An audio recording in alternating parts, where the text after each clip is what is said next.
출애굽기 말씀 같이 나누십니다. 수요일마다 같이 보죠. 우리가 1장 다시 한번 되짚어 보면 우리가 이제 야곱의 가족들이 이제 이스라엘로 이제 이주하게 되죠. 몇 명이 이주했다 그랬죠? 70명이요. 계속 거듭해서 여쭤보는 거예요. 다시 확인하면 좋겠습니다. 70명 야곱의 가족들, 그 아들과 며느리들과 그 손자들까지 다 해서 이제 70명이 이제 애굽으로 와서 이주해서 살게 됩니다. 고센 땅이라고 하는 곳에 살게 되죠. 그 속에서 이제 처음에 내려올 때는 가족이 내려왔지만 시간이 지나고 또 이렇게 하나님께서 은혜를 주셔갖고 이제 민족으로 아주 부강하게 성장하게 됐죠. 이렇게 이제 강성해진 이스라엘을 보고 애굽 왕이 바로가 두려워하는 겁니다. 무서워하죠. 이 이스라엘 민족이 전쟁이 나면 혹시라도 우리를 배반하고 우리를 향해서 칼을 들면 어떡하지? 이런 두려움이 있었다고 했습니다. 그래서 맨 처음에는 히브리 산파에게 명령을 한다 그랬죠. 너희가 가서 아기를 받을 때 남자아이는 다 죽이고 여자아이들만 살려라. 그런데 그 히브리 산파들이 왕의 명령을 어떻게 했어요? 듣지 않았죠. 왕의 명령을 듣지 않았어요. 왜 그랬습니까? 누굴 두려워했어요? 하나님을 두려워하니까요. 애굽왕을 두려워한 게 아니고 바로를 두려워한 게 아니고, 물론 바로도 두렵죠. 무섭죠. 절대 권력자잖아요. 근데 그 애굽왕보다도 더 두려워하는 분이 있다는 거예요. 경외하는 분이 하나님. 그래서 하나님의 말씀을 듣는 거예요. 애굽왕의 명령을 듣는 게 아니라 하나님의 명령을 듣는 거죠. 그래서 이 산파들이 남자아이를 다 살려내는 겁니다. 그 산파들의 이름이 뭐였습니까? 시브라와 부하. 이 두 사람이었어요. 시브라와 부하. 잘 기억하세요. 시브라와 부하. 이 히브리 산파 두 사람이 그렇게 이제 왕의 명령을 어기고 남자아이들을 살려내고, 그러니까 그 민족은 어떻게 해요? 더 강성해지는 거예요. 핍박을 받고 억압을 받고 노예로 고된 그런 노역을 당하지만, 그럼에도 불구하고 그런 고난과 고통 속에서도 민족은 계속 번성해지고 강해진다는 것이죠. 그러니까 이제 이 애굽왕 바로가 더 이상 참을 수가 없는 거예요. 그냥 놔둘 수가 없는 거예요. 그래서 히브리 산파들에게만 명령한 게 아니라 온 히브리 사람들에게 명령을 한 거예요. 너희가 스스로 아이를 낳는데 그 아이가 남자아이면 나일강에 다 던져라. 여자아이만 살려라. 엄한 명령을 내리는 것이죠. 그렇게 남자아이들은 다 나일강에 던져져서 죽게 되는 그때, 그 참혹한 시대에 모세가 태어나는 겁니다. 하지만 모세의 부모님은 모세를 나일강에 던지지 않고 3개월 동안이나 숨겼다는 것이죠. 그리고 더 이상 숨길 수 없게 되자 모세를 갈대 상자에 넣어서 나일강 강가 갈대숲 사이에 두게 되는 겁니다. 근데 이 우리가 말씀을 묵상하면 사실은 이게 너무, 이 부모님이, 모세의 부모님, 이 두 사람이 너무 무책임해 보이지 않습니까? 그러니까 사실 아들을 낳아서 바로의 명령을 어기고 3개월 동안 키운 거는 용기가 있는 것 같아요. 근데 3개월 지나고 나니까 아기가 울음소리도 커지고 걷잡을 수 없으니까, 지킬 수 없으니까 결국엔 어떻게 한 거예요? 아이를 나일 강가에 버려두는 것이잖아요. 결국에는 이 부모님들이 자기 살려고 어쩔 수 없잖아요. 그렇죠? 자기 살기 위해서는 아이를 강가에다가 놔주는 거예요. 물론 갈대 상자를 만들어서 거기에 역청을 바르고 물도 안 들어오게 하고, 그렇게 해서 그 갈대 상자에 아기를 넣어두고서는 강가에 놔두긴 했지만, 그건 뭐예요? 그건 만약에 아무도 안 지나가면 어떻게 될까요? 아무도 안 지나가서 아이를 보지 못했다고 하면 아이는 그냥 지쳐서 울다가 그냥 그렇게 죽고 말았을 거예요. 아무도 안 해요. 혹시라도 애굽의 병사들이 봤다 그러면 어떻게 돼요? 히브리의 아들인 걸 알고는 그냥 그 자리에서도 죽였을 겁니다. 이게 누가 발견할지 또 누가 밟지 어떻게 알지 못하는데 그렇게 아이를 강에다가 이렇게 버려둔다. 이거는 그렇게 할 거면 뭐하러 3개월을 키워둡니까? 저는 말씀을 읽을 때, 이 본문을 읽을 때 이게 너무 많이 나와요. 이게 거슬리더라고요. 부모님이 돼서 그럼 아이가 그렇게 너무 사랑스럽고 너무너무 안타깝고 그러면 자기 목숨을 건져서라도 내놓고서라도 아이를 살려내야 되지 않을까? 어떻게 해서든지 지켜야 되지 않을까? 그게 부모 아닌가? 라는 생각이 드는 거예요. 요즘 우리 뉴스 들어보면 아이 낳고 뭐 그냥 막 아무렇게나 방치하는, 그래서 아이들이 죽고 막 아이들이 그렇게 막 학대당하고 피해를 입고 그렇게 죽어가고 있는 아이들 뉴스를 심심치 않게 듣잖아요. 그러면 이 부모님이, 모세의 부모님이 그런 사람들과 뭐가 다르겠습니까? 3개월 동안 잘 키워놨으면, 그렇게 또 안타깝게 잘 키웠으면 그 목숨을 걸고라도 그렇게 이유라도 지켜내야 되는데, 또 자기 이제 아이가 계속 울음이 커지고 그러니까 자기 살겠다고 아이를 갈대상자에 누워서 나일 강가에 놔둔다? 이거는 부모로서 할 일이 아니지 않을까? 이런 생각이 듭니다. 그럼 과연 모세의 부모님들이 이렇게 아무 대책 없이 그렇게 나일 강가의 아이를 버려뒀을까요? 그러지는 않았을 것 같아요. 그러지는 않아요. 여기 보면 그냥 아무 대책 없이 우연히 나일 강가에서 애굽의 딸이, 바로의 딸이 그 모세를 발견한 건 아니라는 것이죠. 모세의 부모는 특별히 모세의 어머니가 되는 요게벳은 다 눈여겨보는 거예요. 그리고 치밀하게 계획을 세우는 거예요. 바로의 딸이 정기적으로 나일 강가에 와서 목욕하는 걸 알아. 어느 때, 어느 시간에 바로의 딸이 목욕하는 나일 강가에 나온다. 그걸 안다는 거예요. 그리고 치밀하게 계획을 세우는 거죠. 그걸 알 수 있는 이유가 뭐냐면 4절에 보면, 자, 4절에 한번 보세요. 4절에 그의 누이가 어떻게 되는지를 알려고 멀리 섰더니, 그러니까 요게벳 엄마가, 모세의 어머니가 그렇게 계획을 세워갖고 그렇게 갈대상자를 만들어서 모세를 거기에 눕혀갖고 거기에 나일강가에 띄워놓으면 그 바로의 딸이 그걸 발견해서 어떻게 하는지를 미리암이 그 누이가 보고 있다는 거예요. 계획을 세워놨기 때문에 그 계획이 제대로 되고 있는지를 지켜본다는 것이죠. 그런 계획을 세우지 않았다면 그걸 지켜본 걸 어떻게 알겠습니까? 여기 중요한 게, 그래서 알 수 있는 게 뭐냐면, 이 바로의 딸을 역사적으로 이제 고증을 한다는 거죠. 이제 이 모세의 시기가 이집트 실제의 역사 가운데 언제냐라고 할 때 전기설이 있고 후기설이 있습니다. 후기설은 우리가 잘 아는 람세스 2세, 람세스 2세 때, 이때 이제 람세스라고 하는 그 바로 왕이, 애굽의 왕이 그 람세스 그 성을 짓잖아요. 그걸 짓는 때가 이제 람세스 2세거든요. 그래서 그런 역사적인 일들 때문에 람세스 2세라고 하는데, 그걸 이제 후기설이라고 얘기하고, 전기설이라고 할 때는 여기 이 여인하고 연관이 되는데, 이때 이 여인이 이 바로의 딸이 하트셉수스라고 합니다. 하트셉수스. 그래서 애굽의 18왕조의 5번째 왕이에요, 사실은 왕. 이 하트셉수스를 왜 이제 알 수 있냐, 왜 그렇게 상정하냐면, 이 하트셉수스는 투투모세, 그러니까 투투모세 1세라고 하는 사람의 딸입니다. 투투모세라고 하는 사람이 애굽의 이제 왕이 되는데, 그 사람의 딸인 거예요.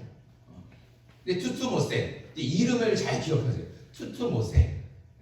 그러니까 투투모세라고 할 때, 모세라고 하는 이름은 누구의 아들이라는 뜻이에요. 애굽의 이름이죠. 투투의 아들이라는 뜻이거든요. 투투모세 1세. 그가 애굽의 이제 왕이 되고, 그의 딸, 그 사람에게는 딸이 하나밖에 없었어요. 정실을 부인한테서는. 그게 아까 얘기했던 하트셉수스예요. 근데 아들이 없으니까 왕위를 못 물려주잖아요. 근데 다른 여인에게서 낳은 이복 동생 아들이 하나 있었어요. 이복 아들이. 그러니까 말하자면 하트셉수스의 이복 동생이죠. 그래서 이 이복 동생과 하트셉수스가 결혼을 하는 거예요. 결혼을 시켜서 그 왕위를 이제 그 이복 동생한테 물려주는 거죠. 그게 투투모세 2세예요. 투투모세 2세. 투투모세 2세가 이제 하트셉수스하고 결혼을 했어요. 근데 이 사이에서도 아들이 없어요. 아들을 낳지 못하는, 딸밖에 없어요. 딸을 낳지 못하니까 왕위를 물려줄 수가 없잖아요. 그래서 이 하트셉수스 이 여인이 이제 그 왕위를 물려가서 완전히 애굽의 왕이 되는 겁니다. 애굽의 왕이 되고 그리고 나서 이제 이 여인의 아들이 아니라 투투모스의 3세라고 하는 여기 조금 헷갈리는데 투투모스의 3세가 이제 그 하트셉수스 말고 아까 말씀드렸던 하트셉수스와 결혼했던 투투모스의 2세 있죠. 그 여인에게도 이제 이 하트셉수스하고 결혼해서 이제 아들을 못 낳으니까 다른 이 여인에게서 아들을 낳은 게 투투모스의 이 3세거든요. 근데 이 하트셉수스가 결혼했던 투투모스의 2세가 일찍 죽어요. 결혼하고 얼마 안 있다가 일찍 죽고, 그리고 아까 얘기했던 그 다른 여인에게서 낳은 아들 투투모스의 3세가 어릴 때 왕위를 물려받는데 너무 어리니까 이 하트셉수스가 그 섭정을 하는 거죠. 그래서 왕위를 이어가는 겁니다. 그래서 이 여인이 이제 하트셉수스라고 하는 여인이 아까 말씀드렸던 것처럼 자기 아버지 때에도 아들이 없어서 자기밖에 없었잖아요. 그리고 자기도 아들이 없는 거예요. 아들이 없어서 나일강가에 가고, 거기는 이제 그냥 강이 아니고 이집트 안에서 애굽에서는 나일강은 굉장히 신성한 강이잖아요. 그래서 그 신성한 강에서 자기가 몸을 담그면 그 신께 그리고 간구하면서 아들을 달라는 그런 의식으로 그 강가에 가서 이제 목욕을 했다는 겁니다. 그래서 정기적으로 이 하트셉수스가 그 강에서 이제 목욕을 그런 목욕을 했던 것을 이 모세의 어머니 요게벳이 미리 알고 있었다는 겁니다. 그래서 그런 치밀한 계획들을 세우고, 그냥 모세를 나일강가에 누가 그냥 데려가겠지 이렇게 방치하고 놔둔 것이 아니라 계획을 세운 거죠. 바로의 딸이 나일강가에서 언제 누구와 함께 목욕을 하러 나온다. 그러니까 그 전에 모세를 이렇게 떼어내서 그 여인이 발견하게끔 해야죠. 이런 계획을 세우고 이제 모세를 그렇게 갈대 상자에 세워둔 겁니다. 그러나 그렇게 계획을 세웠다고 해서 정말로 바라던 대로 될 수 있을까요? 아마 요게벳이 바라던 것은 정말 그 여인이 바로의 딸이 자기 아들을 발견해서 왕실에서 키워주기를 바라면서 그 아들을 나일강가에 버리지는 않았을 거예요. 그렇죠? 어떻게 해서든지 그래도 목숨이라도 부지할 수 있겠지, 살아갈 수 있겠지, 이런 바람을 가지고 기도하는 마음으로 그렇게 나일강가의 모세를 띄웠다는 것이죠. 결국에는 이렇게 치밀하게 계획을 세웠지만 누구를 의지하는 거예요? 누가 일하실 줄 알고? 하나님께서 일하실 줄 알고, 하나님께서 하실 줄 알고 하나님께 맡기고 그 아들을 강가에다 내려놓는 겁니다. 하나님께 맡긴다라는 것을 알 수 있는 것이, 또 중요한 것이 이 갈대상자라고 하는 건데, 갈대상자, 여기 오늘 말씀에도 있지만 그 갈대상자를 만들 때 뭘 발랐어요? 역청을 바르죠.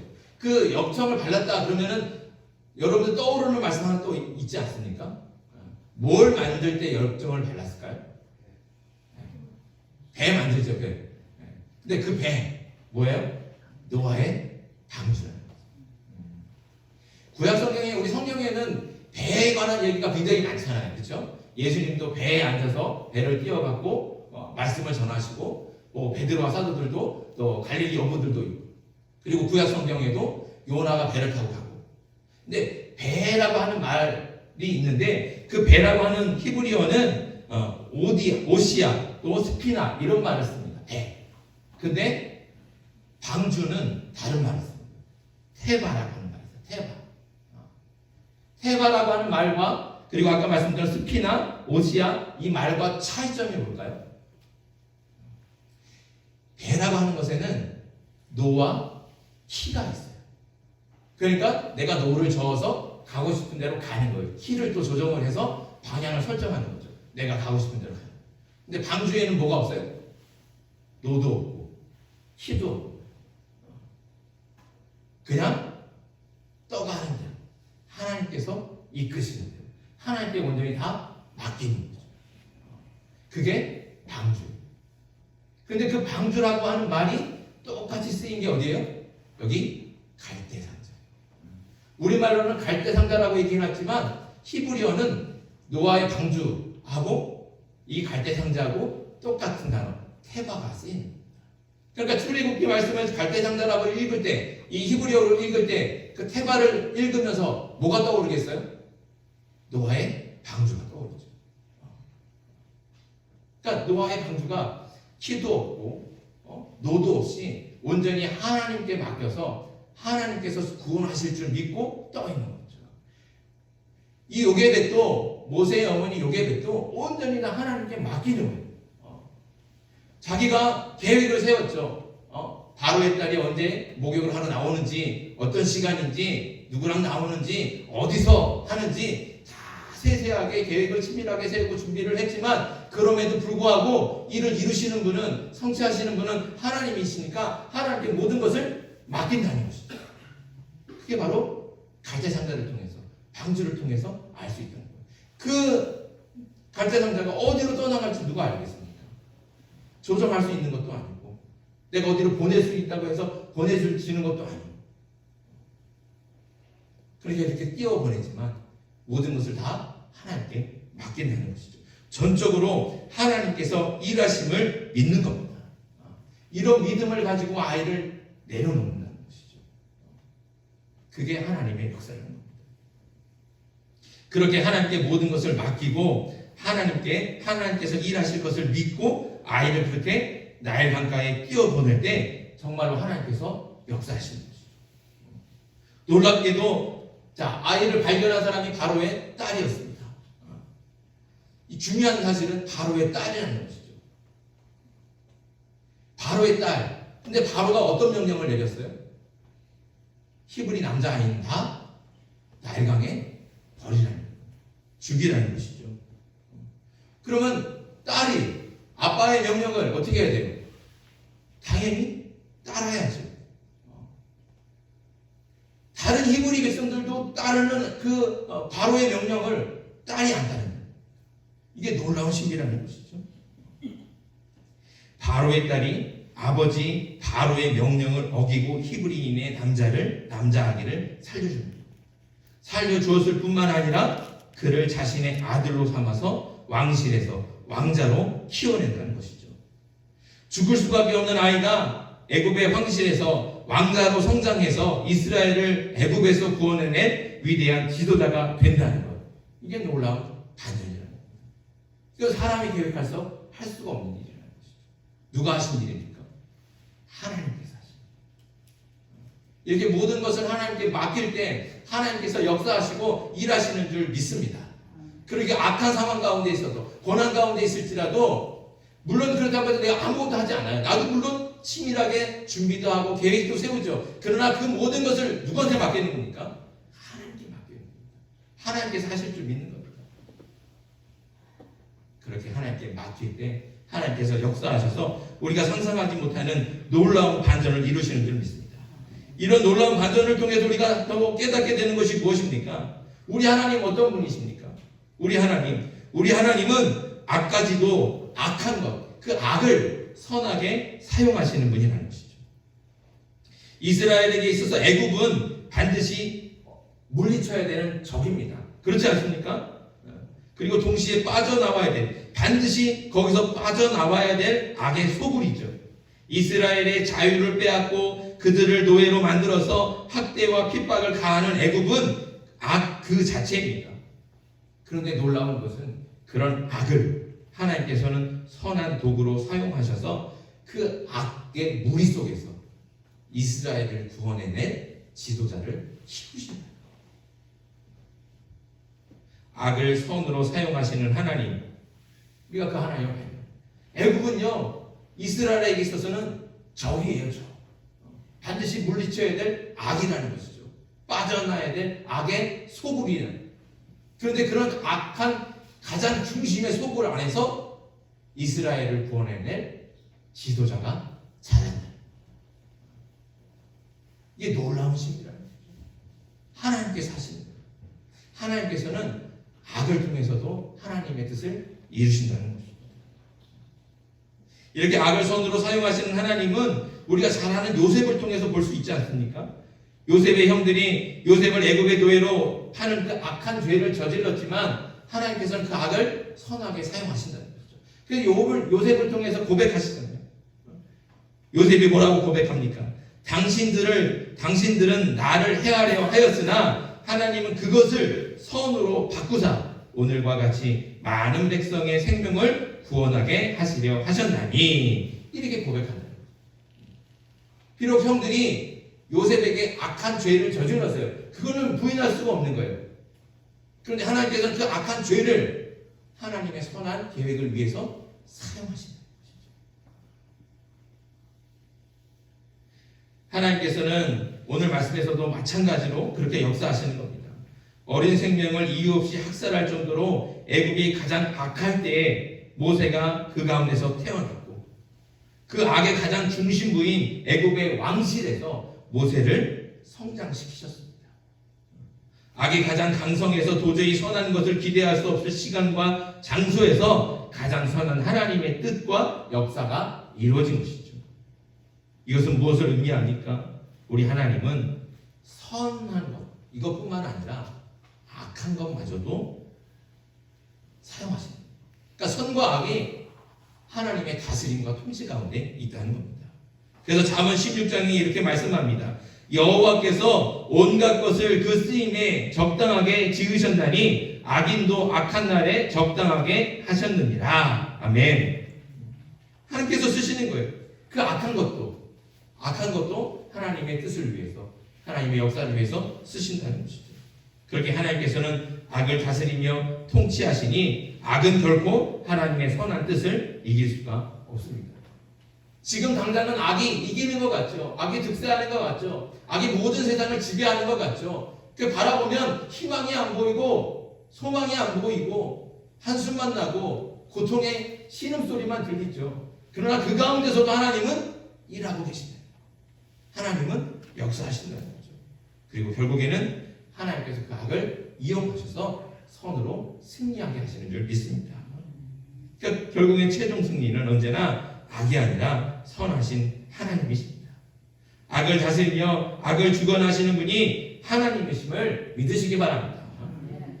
악을 다스리시며 주관하시는 하나님, 오직 그 하나님만을 믿고 그 믿음으로 악한 세상에서 선하신 하나님의 뜻을 간구하는 저와 여러분들이 되길 간절히 소망합니다. 우리가 이 세상을 바라볼 때 여전히 악한 가운데 있죠. 여전히 불의가 판을 치고 정의가 사라진 것 같고 부패하고 불의한 악한 세력들이 더 강해져서 선이라고는 찾아보기 힘든 시대인 것 같습니다. 그래서 더 절망에 빠진 사람들, 그래서 많은 사람들이 하나님을 의심하고 부정하기까지 하지 않습니까? 하지만 악을 보며 절망하지 마십시오. 이 악을 선한 도구로 사용하시는 하나님을 믿으시기 바랍니다.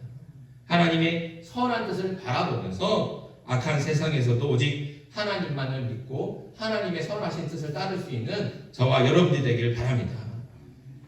하나님께서는 이 악한 세상 가운데서도 우리를 선한 도구로 부르시고, 세상이 악하니까 절망하고 좌절하고 그리고 불평하고 원망하면서 이 악한 세상에서 어떻게든 살아야지, 그러려고 나도 악해져야지, 이렇게 악한 세상으로 살아가면 안 된다는 것이죠. 그 악을 바라보는 것이 아니라 선하신 하나님을 믿음의 눈으로 바라봐야 될 줄 믿습니다. 그 선하신 하나님을 바라보고 하나님의 선하신 뜻을 위해서 악한 세상 속에서도 정의를 부르짖고 하나님의 선하신 뜻을 이루어갈 수 있는 하나님의 백성들 되어야 될 줄 믿습니다. 오늘 말씀도 그걸 얘기하는 거예요. 모세의 부모님들 한번 생각해 보십시오. 애굽 왕의 그 악한 뜻을 따르지 않고 하나님의 선한 뜻을 따라서 아들을 3개월 동안이나 살려내고 또 다시 하나님을 믿음 가운데 그 아들을 갈대 상자에 눕혀서 나일강으로 보냅니다. 애굽 왕이 두려워서 그 악한 것을 알지만 그 악함이 너무 두렵고 무서워서 그냥 악한 대로 살아갔다면, 그 악함에 쫓아갔다면, 따라갔다면 모세는 이 세상에 없다는 거예요. 그러나 그 악한 세상 속에서도 선하신 하나님을 믿고 그 믿음의 눈으로 하나님의 뜻을 따르는 거예요. 믿음으로 그래서 아들을 살려내는 거예요. 그래서 신약에 가면 그 모세가 하나님께서 살려낸 그런 하나님의 지도자로 세워지는 것, 그것을 히브리서는 이렇게 고백합니다. 히브리서로 한번 가볼까요? 히브리서 11장.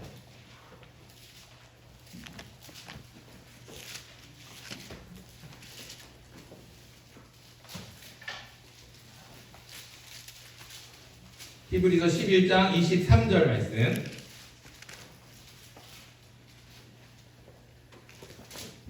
찾으셨습니까? 우리 같이 한번 읽습니다. 히브리서 11장 23절 시작. 믿음으로 모세가 낳았을 때 그 부모가 아름다운 아이임을 보고 석 달 동안 숨겨 왕의 명령을 무서워하지 아니하였으며. 아멘. 여기 모세의 부모님들은 그 아들을 왜 살렸어요? 어떻게 살렸어요? 믿음으로 살린 거예요. 믿음으로. 하나님을 향한 믿음이 있기 때문에 이 악함 속에서도, 이 악한 세상 가운데서도, 그 악이 지배하는 이 애국, 그 악한 속을 가운데서도 하나님은, 선하신 하나님은 역사하신다, 일하신다, 하나님께서 일하실 것이다, 이 믿음 가지고 하나님의 선하신 뜻을 따르는 거예요. 그러니까 하나님께서도 일하신다, 역사하신다는 것이죠. 저와 여러분들이 이렇게 선하신 하나님을 믿고 이 악한 세상 속에서도 악을 쫓아가지 않고 선하신 하나님을 따라 순종할 수 있는 하나님의 백성들 되길 주님의 이름으로 축복합니다.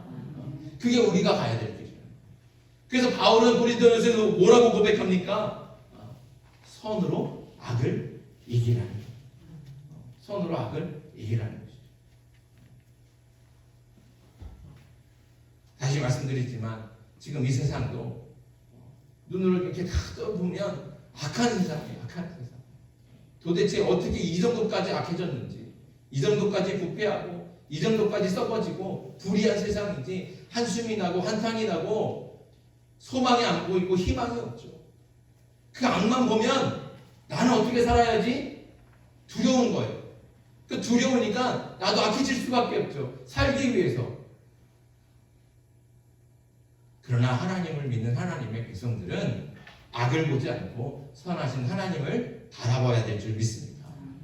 선하신 하나님을 바라보고 악을 쫓는 것이 아니라 하나님의 선하심을 따라서 이 악한 세상 가운데서도 하나님의 선하시고 의로우심을 따라 행할 수 있고, 그래서 우리 삶 속에서는 무엇이 나타나야 되는지, 선함이, 선함과 하나님의 의로우심과 그리고 정직함, 진실함들이 드러나야 되는 것이죠.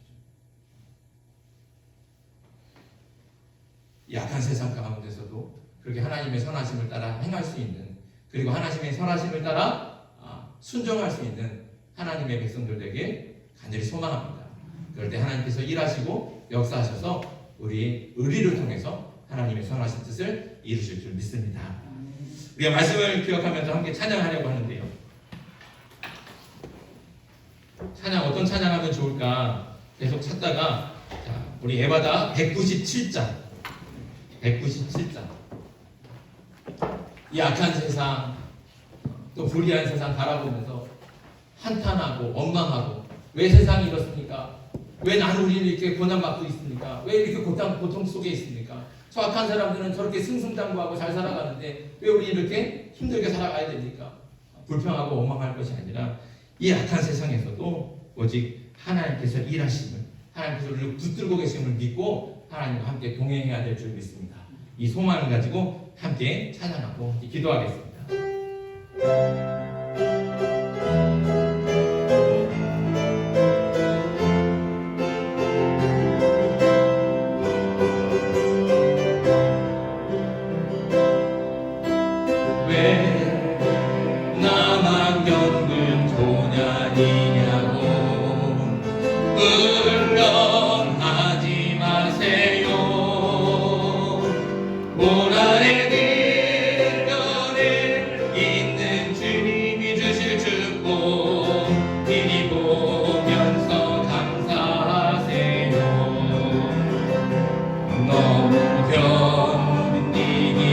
힘든 지금 이 순간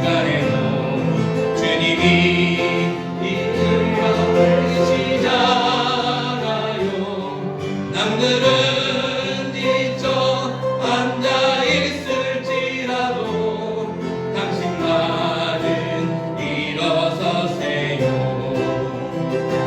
힘을 내세요. 힘을 내세요. 주님이 손잡고 계시잖아요.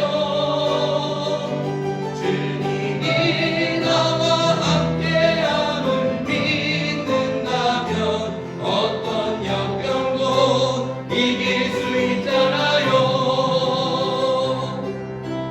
왜 이런 슬픔 찾아왔는지 원망하지 마세요. 당신이 잃은 것보다 주님께 받은 은혜 더 많음에 감사하세요. 너무 견디기 힘든 지금 이 순간에도 주님이 일하고 계시잖아요.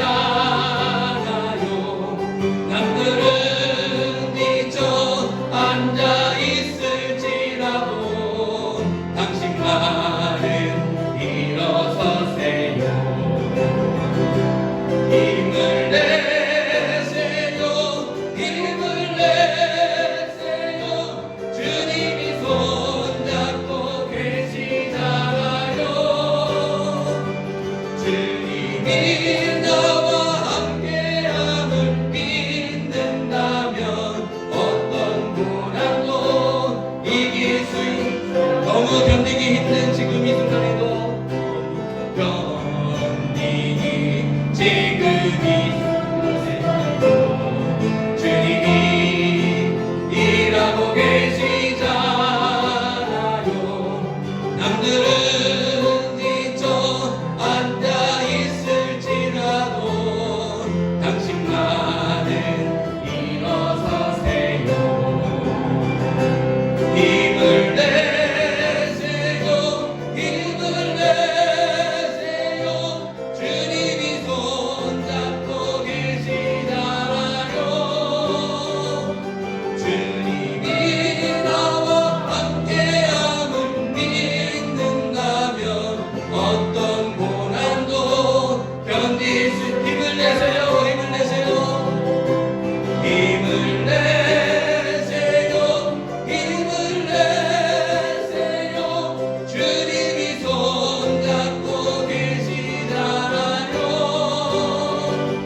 주님이 나와 함께함을 믿는다면 어떤 고난도 견딜 수 있잖아요. 이 시간 우리에게 주신 말씀 기억하면서 기도합시다. 하나님, 이 약한 세상 속에서도 하나님 우리가 소망이 없고 우리가 정말로 희망이 없어서 정말 한숨만 나고 한탄만 하고 왜 우리가 이렇게 고난 가운데 있습니까? 원망이 되고 불평이 되겠지만 하나님, 우리가 악을 보지 않게 해주시옵소서. 선하신 하나님만 바라보게 해주시옵소서. 선하신 하나님께서 지금 이 순간에도 일하심을 믿게 해주시옵소서. 이 믿음 가지고 하나님의 선하신 뜻을 따라서 쫓아갈 수 있는 하나님의 백성들 되게 하여 주시옵소서. 이 기도 제만 가지고 주님을 부르며 기도하겠습니다. 주여!